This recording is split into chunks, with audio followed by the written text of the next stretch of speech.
Western কান্ট্রিগুলো যেখানে mature democracy function করে সেই জায়গাগুলোতেও তারা রাজনৈতিক দল নিষিদ্ধ করে দেয়, তারা প্রতিষ্ঠান ব্যান করে দেয়।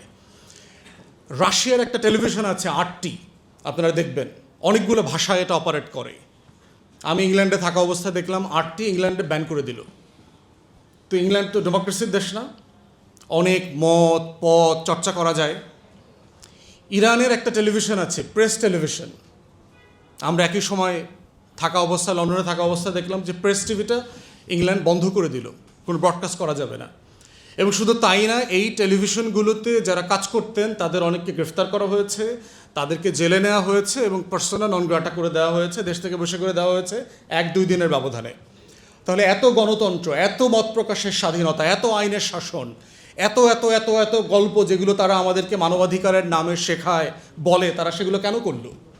একটা মাত্র শুধু কারণ তারা বলেছে যে they pose national security to our sovereignty. তারা আমাদের জাতীয় নিরাপত্তার হুমকি তৈরি করছে। কারণ এই টেলিভিশনগুলোতে যারা কাজ করছে, যারা চাকরি করছে, তারা সাংবাদিকতার কাভারে আসলে ওই সকল দেশের এজেন্সির লোক, এবং এটা খুব কমন প্র্যাকটিস, সারা দুনিয়াতে আছে।